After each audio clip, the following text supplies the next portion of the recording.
제가 한두 번 말씀을 드렸지만요, 우리 교회가 우리 교단 안에서는 조금 유명한 교회입니다. 우리 교회가요. 왜 유명한가 하면은 아시다시피 우리 교회를 세운 것이 푸른초장교회죠. 푸른초장교회가 개척 10년 만에 세웠습니다. 또 그리고 상가교회였을 때, 상가교회라고 그러면 딱 떠오르는 이미지가 개척교회잖아요. 개척교회가 개척교회를 세운 거죠. 그래서 그 당시 조금 목회자들 사이에서 센세이션한 그런 일들이었습니다. 그래서 의외로 목사님들 중에는 우리 교회를 알고 있습니다. 그런데 저는 잘 모르죠. 그래서 일어나는 일이 제가 한두 번 겪은 일인데요. 그게 어떤 건가 하면 제 앞에서 우리 교회의 이야기를 해요. 제 앞에서요. 근데 목사님들이 가끔 그런 분들이 계시거든요. 어떤 건가 하면 저도 그렇지만 설교할 때 예화들이 필요하잖아요. 예화들이 필요하니까 그 예화의 거리로 이런 푸른초장교회가 안동제자교회 개척한 거는 정말 예화에 좋은 거리잖아요. 근데 또 목사님들 중에서는 너무나 이야기를 잘 하시는, 그래서 마치 그 옆에서 모든 일들을 바라본 것처럼 이야기하시는 분들이 계세요. 그래서 이렇게 제가 우리 교회 얘기를 다른 분의 입으로 이렇게 얘기를 듣는데 어느 날은 한번 그런 적이 있었죠. 이제 마침 거기에 저를 아는 분이 계셔서 더 이상 그분이 실수하지 않도록 여기 안동제자교회 목사님 계십니다라고 해주셔서 그 이야기가 갑자기 스탑이 되어버렸어요. 왜 멈춰버렸을까요? 좀 죄송한 제목을 제가 진짜 하나님 찾기라고 적었기 때문에요. 그 제목과 연결시켜보자면 진짜가 나타났기 때문입니다. 그렇잖아요. 진짜가 나타났잖아요. 남의 교회 얘기하고 계시던 목사님이 그 교회 목사가 나타났으니까 진짜가 나타난 거잖아요. 그래서 더 이상 얘기할 수 없는 거죠. 분위기 깨트렸다는 게 아니라 정말 우리가 진짜나 가짜나 얘기할 때 진짜가 나타나면 가짜는 사라질 수밖에 없습니다.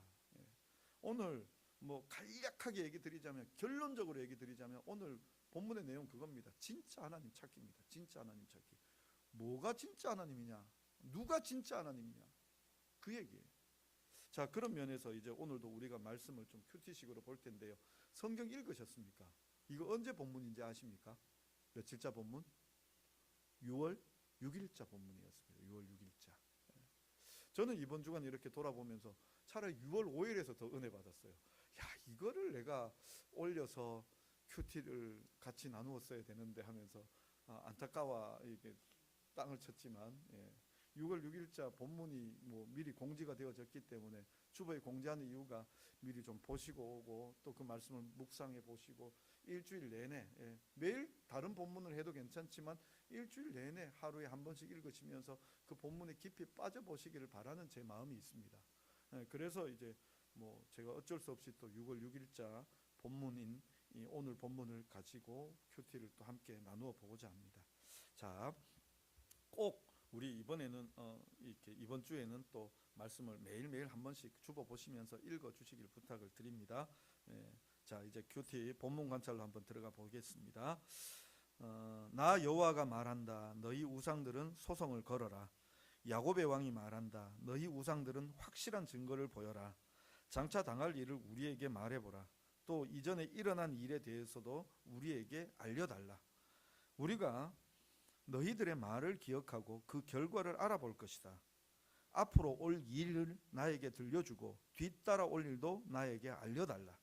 그리하면 너희가 신들인 줄을 우리가 인정하겠다.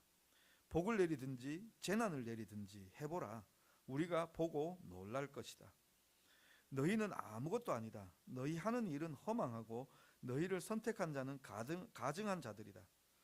내가 한 사람을 세워서 북방에서 오게 하고 내 이름을 부르는 자를 해 돋는 곳에서 오게 할 것이다.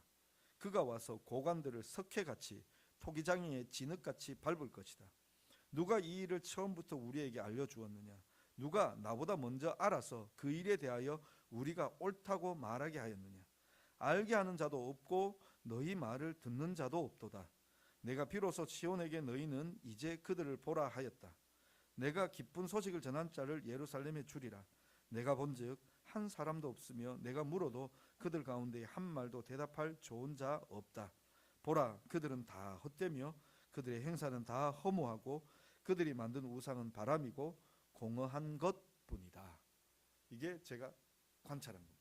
관찰한 거요. 그래서 연과 묵상을 들어가면서 조금만 더 본문을 좀 설명을 드리자면 이런 겁니다. 지금 하나님께서 고발을 하셨어요. 소송해라.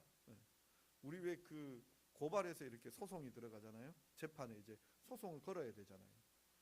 자, 이 하나님께서 너희가 한번 재판 걸어봐라. 재판에 한번 소송 걸어봐라. 누가 진짜 참 하나님인지. 그래서 이제 1절이 그렇게 21절이 그렇게 얘기하는 거죠. 나 여호와가 말한다. 너희 우상들은 소송을 걸어라. 야곱의 왕이 말한다. 너희 우상들은 확실한 증거를 보여라. 여기 야곱의 왕이 말한다라고 이야기하는 이 부분은 성경의 다른 부분에서는 야곱의 왕이라고 표현하는 데가 없어요. 하나님께서 스스로 자기 자신을 야곱의 왕이라고 표현한 부분은 여기 한 군데밖에 뿐이에요. 근데 이 야곱의 왕이 말한다라고 이야기하는 이 표현은 어떤 건가 하면, 어떤 개념 속에서 나온 건가 하면은, 그 고대 시대에는 각 민족마다 자기 민족이 섬기는 우상이 있어요. 신이 있어요. 그래서 그 우상을 왕으로 섬겨요. 왕으로. 그래서 그 왕이 곧 우상이고, 우상이 그 민족을 다스린다라고 생각을 하는 그 세계관, 그 가치관 속에 있는 거예요. 그러니까 이 세계관이나 가치관, 이건 정말 중요한 거잖아요. 우리가 이 기독교가 들어오기 전에, 아니 저의 어린 시절에 제가 복음을 듣기 전에 가지고 있었던, 할머니로부터 들었던, 뭐 내지는 또 그리고 어른들에게 들었던 우리 어린 시절에 그 가치관, 세계관이라는 것은 윤회적이거나 불교적인 세계관들이 되게 많죠. 근데 그런 가치관들이 다 지금은 교회에 나오고 말씀을 보면서 깨어져야 될 부분들 깨어지고 이런 부분들이 많이 있죠. 근데 이 고대 시대의 가치관은 어떠한가 하면은, 한 민족들마다 자기가 섬기는 우상들이 있고 그 우상들이 자기 민족의 왕이라고 생각하는 거예요. 그래서 하나님께서 그들의 언어로, 그들의 세계관으로 뛰어들어와 주신 거예요. 내가 여호와인데, 나 여호와가 말한다. 그 다음 두 번째로 대꾸법으로 야곱의 왕이 말한다. 지금 현재로 보자면 이 구약의 시대에 이스라엘의 신이라는 이 존재로서 내가 말한다라는 거예요. 누가 진짜 신이냐? 각 민족마다 다 신이 있고 그 민족들이 자기 신이 옳은 신이다라고 이야기하는데, 한번 소송해보자. 누가 진짜 신인지 한번 재판 한번 걸어봐라라는 거죠. 그래서 그 종목 나온 게 뭐냐 하면은요, 장차 당할 일을 우리에게 말해보라. 이전에 일어난 일에 대해서도 우리에게 알려달라. 과거에 있었던 일에 대해서도 우리에게 알려달라.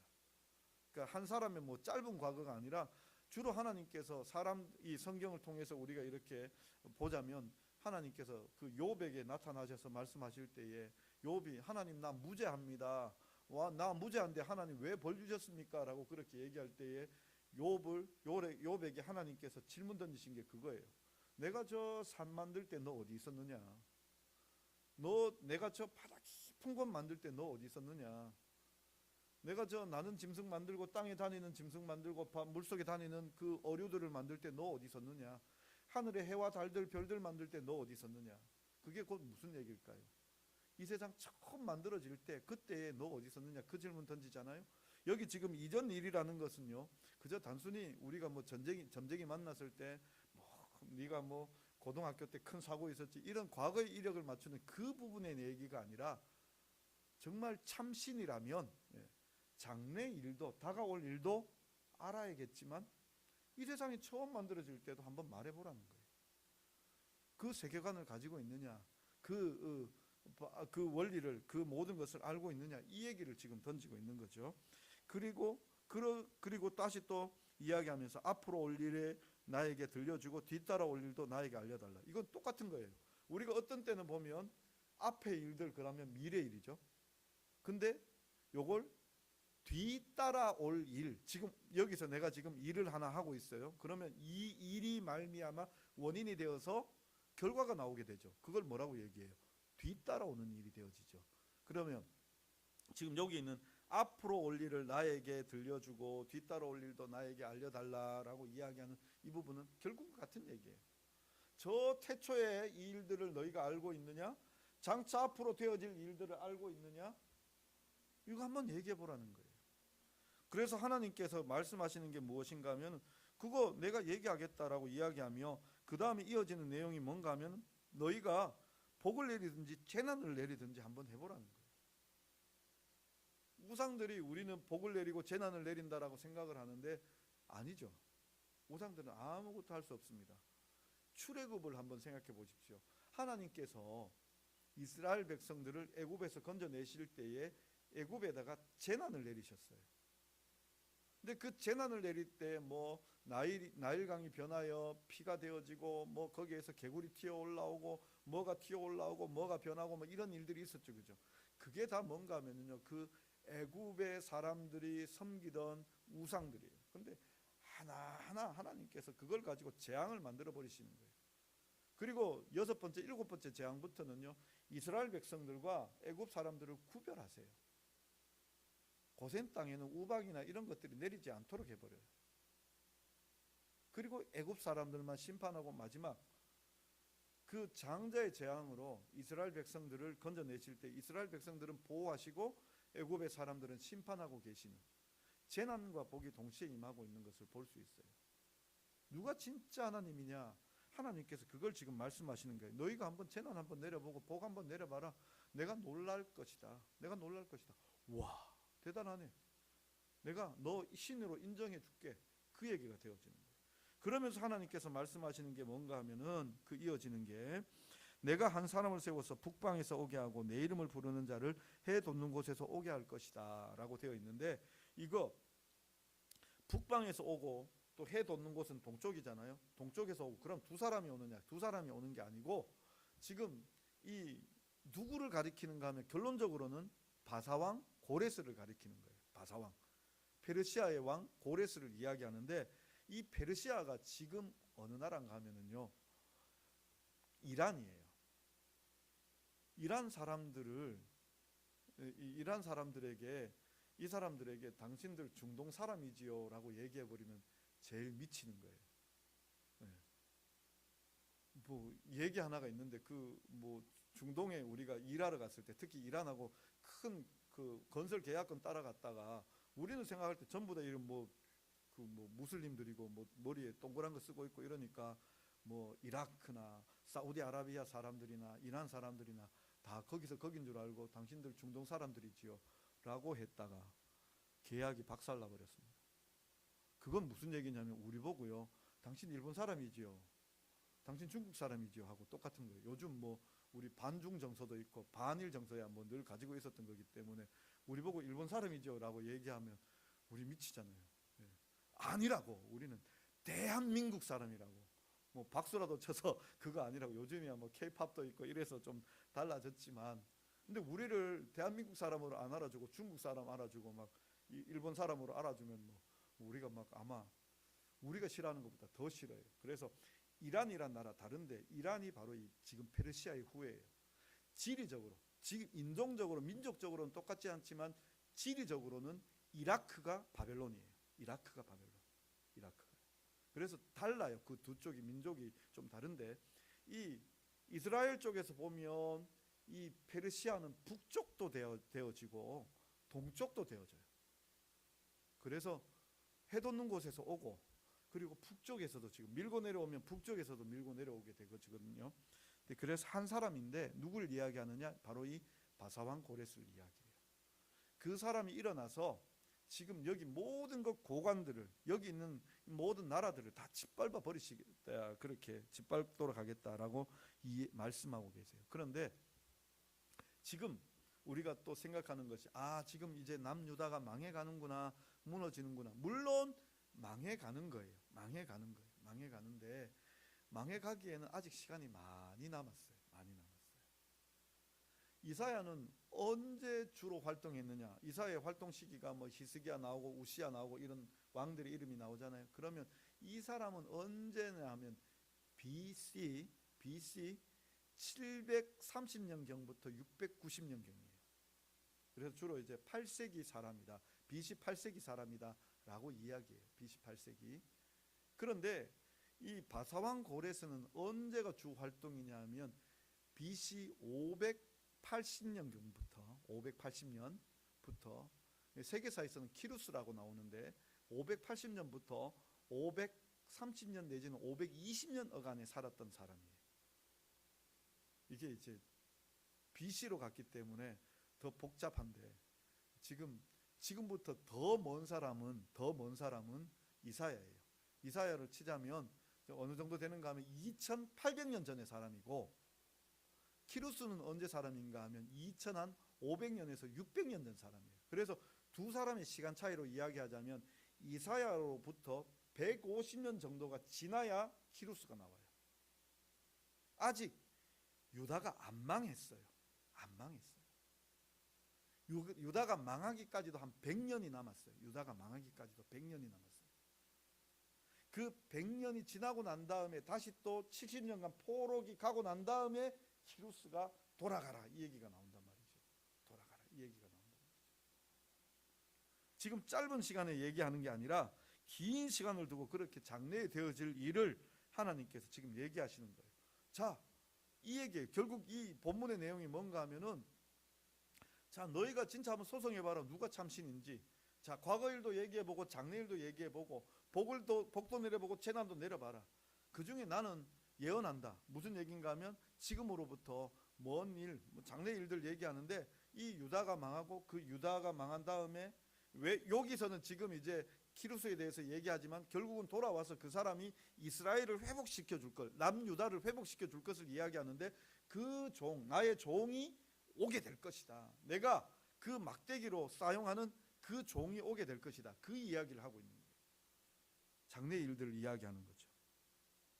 자, 그런 면에서 이렇게 보면 지금 계속해서 장래 일들 얘기하고 그 일에 대해서 누가 이 일을 처음부터 우리에게 알려주었느냐라고 그렇게 얘기합니다.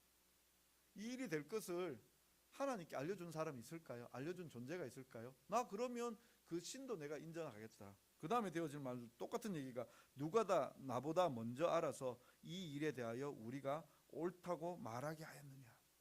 이 일에 대하여 옳다고. 그 하나님께서 내가 장래에 그 고레스를 들어서 일하게 할 것을, 그래 맞다, 네 예언 잘했다, 맞다, 네 말 맞다라고 얘기하는 거, 그거 누가 그런 존재가 있느냐라고 그렇게 지금 반문하고 계시는 거죠.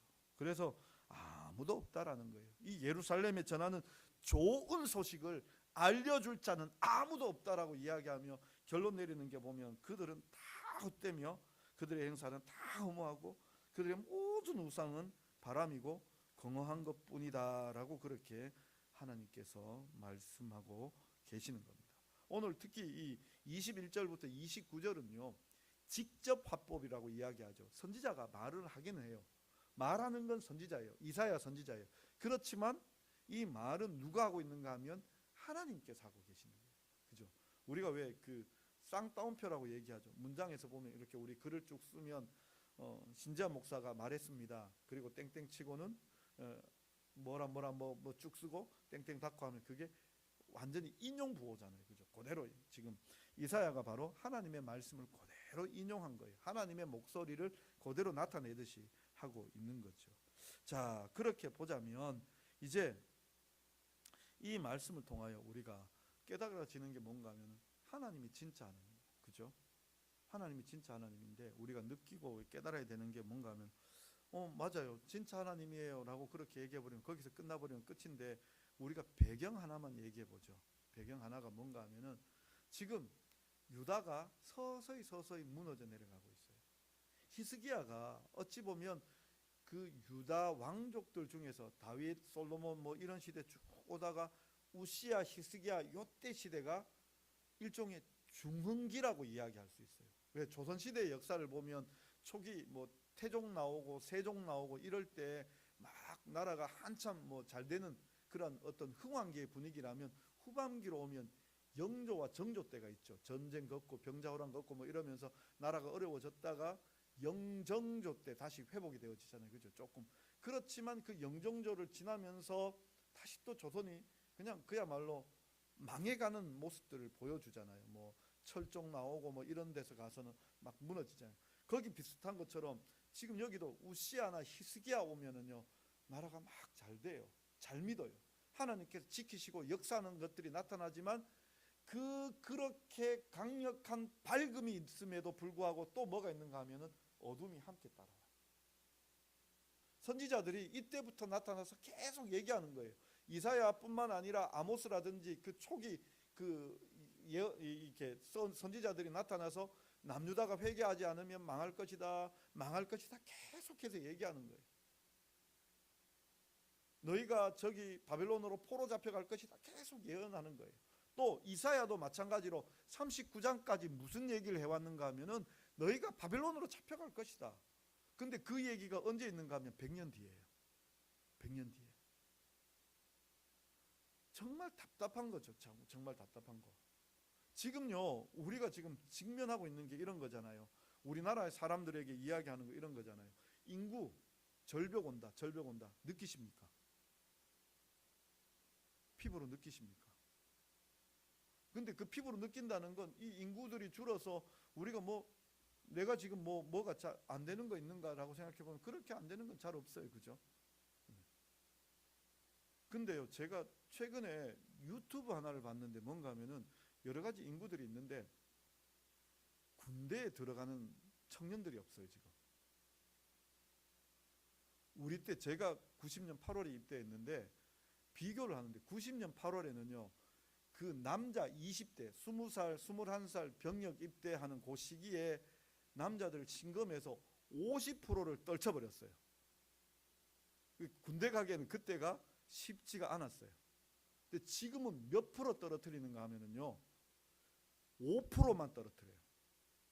그러니까 신검 받으면 대충 크게 안 아프면 다 군대 간다는 거예요.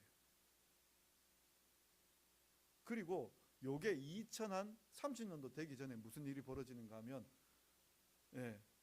20대들이 20만 명, 남자 20대들이 20만 명도 안 돼서 100%다 군대 집어넣어도 모자라는 숫자가 돼요.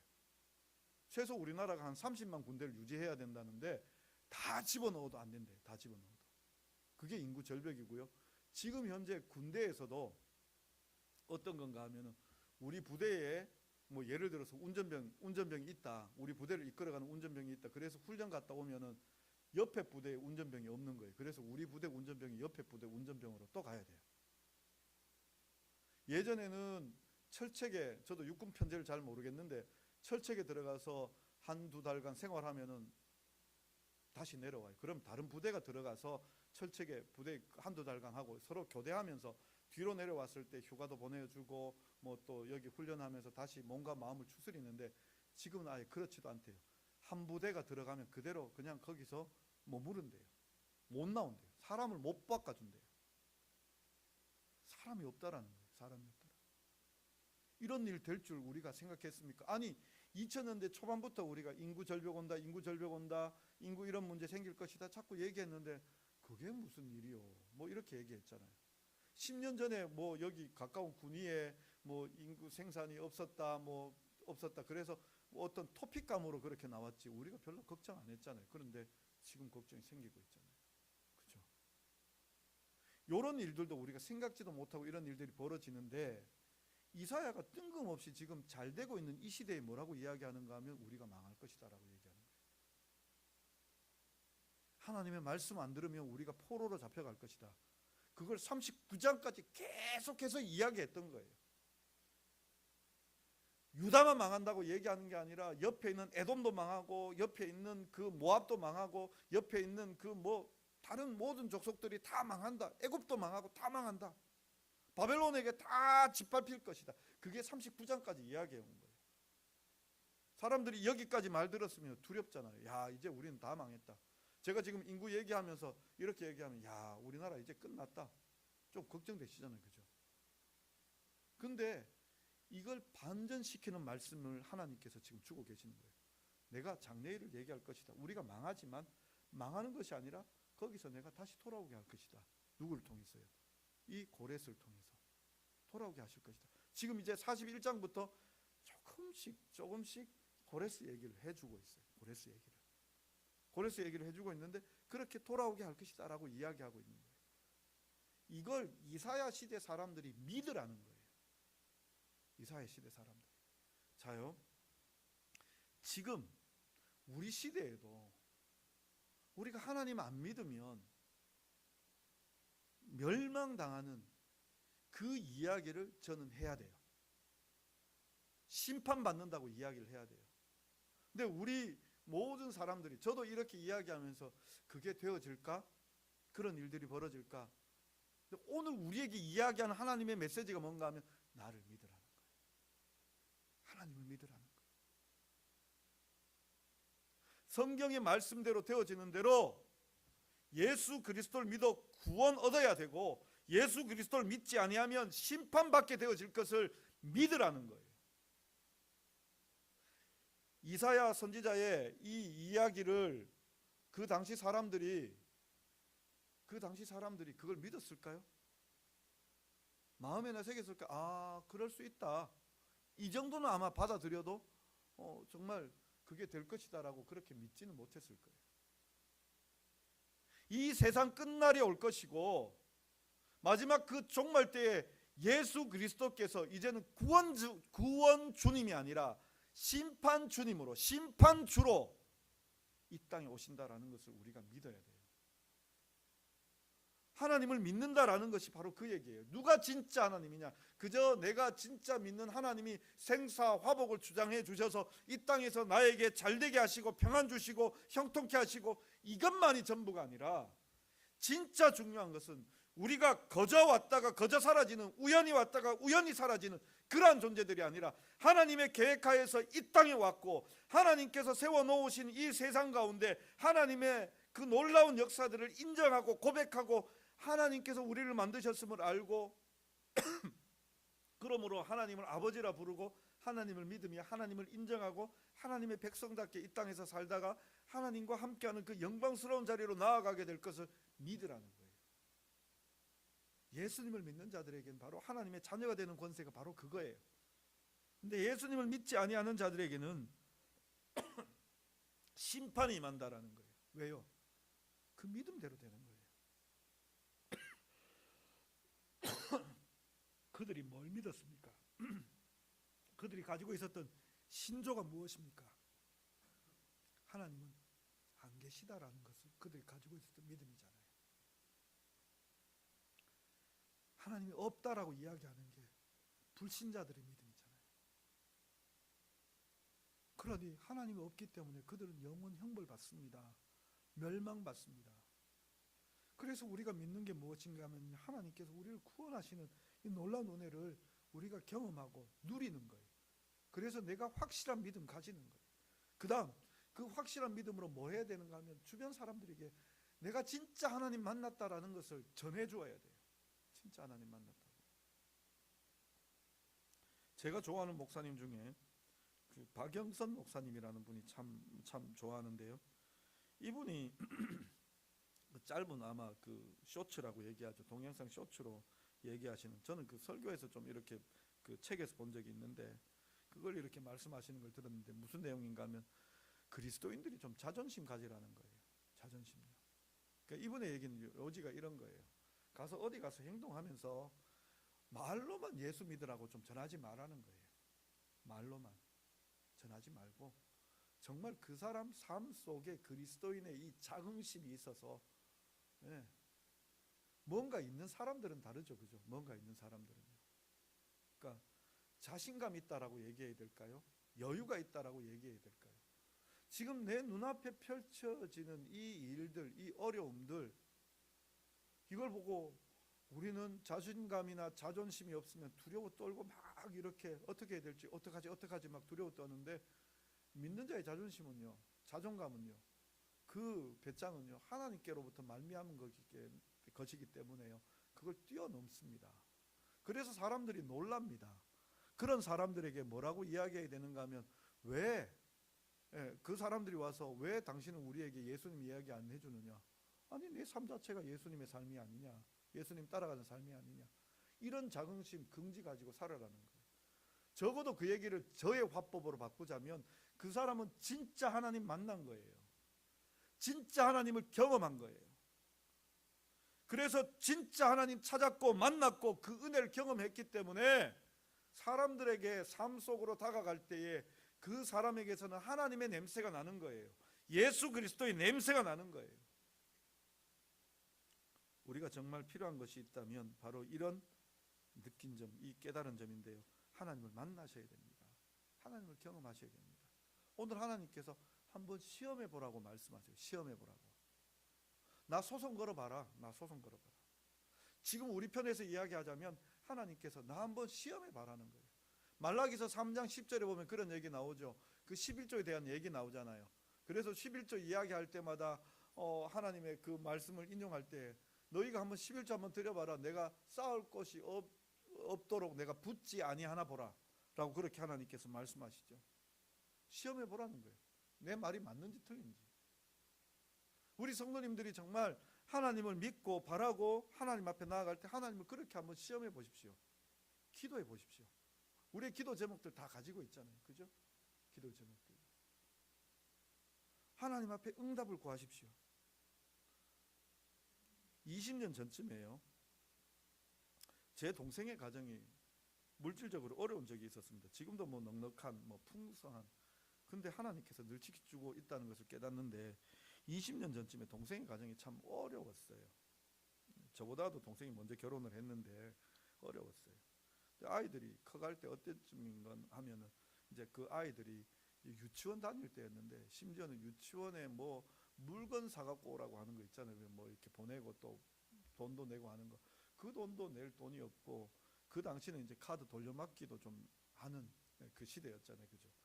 그래서 카드 돌려막기도 하고 그렇게 어려웠었는데 제가 이제 뭐 그때는 이제 부목사였는데 동생이 휴가를 뭐 갈 수 있는 여건이 안 되니까 저도 부족하지만 그때 마침 또 휴가비가 있어서 동생 가족하고 같이 저 고래불 쪽으로 휴가를 갔었어요. 근데 거기 가서 동생하고 얘기하다가 동생이 그런 어려운 사정들을 좀 듣게 되었어요. 그런데 내가 그때 왜 그런지 모르겠는데 너 11조 하냐고 물었어요. 부목사가 그때 젊은 부목사였죠. 그러니까 너 제대로 살고 있냐 이 얘기를 그냥 대놓고 물은 거죠. 11조 하고 있냐라고 물었는데 11조 안 한다라고 얘기하더라고요. 돈도 없는데 뭐 할 거 있냐고. 그래서 그 동생에게 얘기했던 게 뭐냐면 11조 해라. 어려워도 해라. 근데 동생이 그 말을 받았어요. 그 7월 말에 휴가 갔다 와서 8월 초에 11조를 했더라고요. 내가 어려워도 네 말 듣고 했다라고 그렇게 얘기하더라고요. 근데 8월 말에요. 새로운 직장 주시더라고요. 다 풀려버렸어요. 뭐 갑자기 부자 되고 로또 맞고 이런 게 아니라 풀렸어요. 그 어려웠던 것이 싹 풀려지더라고요. 동생 지금도요 11조 합니다. 왜요? 경험했거든요. 하나님 풀어주시는 경험했거든요. 뭐 다양한 하나님을 만날 수 있겠지만 제 동생은 그렇게 하나님을 만난 거예요. 우리 성도님들이요 정말 이 진짜 하나님을 만나셔야 됩니다. 그래서 저는 이 결단과 적용으로 가면요 지난주에도 말씀을 드렸지만요 저는 계속해서 기도할 겁니다. 우리 교회가 정말 뭐 하기에는 정말 꿈꾸는 것 같은 이야기들을 한번 저는 계속해서 기도하려고 합니다. 어떤 기도인가 하면은요 우리 교회가 학사하는 거예요. 학사. 제가 한두 번 말씀을 드렸지만 교회가 학사하는 거 기도할 거고요. 또 우리 교회가 분리개척하는 거 기도할 겁니다. 분리개척하는 거. 그 다음에 우리 성도님들과 함께 작년 성도들은 선교지 탐방을 갈 것이고요. 그건 한 일주일이나 한 10일 정도의 시간들을 두고 기도할 것이고 우리 청년들, 대학 청년부들에게는 한 달이나 세 달이나 아니면 6개월이나 1년이나 단기 선교 보내고 싶습니다. 우리가 파송해서 그에게 생활비를 대주고 가서 정말 그 젊은 때를 하나님 앞에 헌신할 수 있도록 그러한 일을 할 수 있도록 그리고 더 나아가서는 우리 교회가 주파송 한 선교사님을 주파송하는 교회가 되어질 수 있도록 기도하려고 합니다. 또 현실적인 기도로 지금 현재 우리가 눈앞에 닥친 기도로 우리 교회 안에 있는 그 난치병, 어려운 병, 투병 중이신 분들 암 환자를 포함해서 그런 분들을 위해서 기도할 것이고요. 또 그 외에도 어렵다고 생각이 되어지는 기도들 가지고 저는 계속 기도할 것입니다. 만약 그 일들이 이루어진다면 저의 일이 아니라 하나님께서 해주신 겁니다. 하나님은 살아계십니다. 저는 그걸 믿습니다. 우리 성도님들도 아마 저의 기도에 함께 동참해 주시고요. 또 뿐만 아니라 우리 성도님들이 가지고 있는 그 기도들을 가지고 기도했으면 좋겠습니다. 가족 구원을 위해서 기도하시고, 또 뿐만 아니라 또 여러 가지 사업이나 생업 가운데 하나님께서 복 주실 것을 두고 기도하시고, 자녀들 위해서 기도하시고, 그래서 그 기도 응답 받으시는 살아계신 하나님을 만나는, 진짜 하나님을 경험하는 우리 성도님들 되실 수 있기를 간절히 바랍니다. 기도하겠습니다. 사랑의 하나님 아버지, 참으로 진짜 하나님 만나기를 원합니다. 하나님께서 살아계시고 역사해 주시고 은혜 베푸시는 주님이시기에 오늘 우리가 더욱더 주님을 만나며 주님의 은혜를 경험하며 우리가 주님의 증인이 되어지기를 간절히 소망합니다. 우리를 사용하여 주시옵소서. 예수님의 이름으로 기도드리옵나이다. 아멘. 우리 다 자리에서 일어나셔서 찬송가 370장입니다.